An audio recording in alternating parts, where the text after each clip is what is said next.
Guys তোমরা panel লাভিয়ে কিভাবে set up করবা দেখো কি লাগছে ছোট দেখলা প্লে স্টোর থেকে তোমরা এই অ্যাপসটা লাভাই নিবা।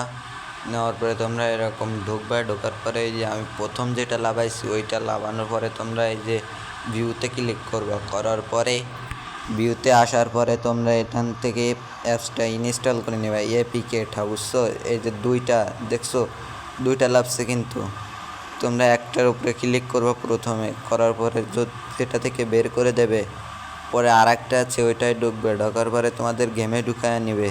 প্রথমবার হয়তো তোমাদের বের করে দিতে পারে, এরকম আসার পরে হয়তো বের করে দিতে পারে। তারপরে তোমরা আবার গেমে ঢুকবা। প্রথমবার যদি তোমাদের বের করে দেয় আবার ঢুকবা, আরও এই প্যানেল দিয়ে উপর লেভেলে গেম প্লে করো। এই হ্যাকে কিন্তু তোমরা হেডশট কিছুই পাবা। দেখো আমার কিন্তু যার কোনো আমি খেলতে পারছি না। তোমরা এরকম লাভে খেলা শুরু করো, লেভেলে গেম প্লে করে। পাসওয়ার্ড আমার কমেন্ট বক্সে দেওয়া থাকবে, তোমরা নিয়ে গেম প্লে করো।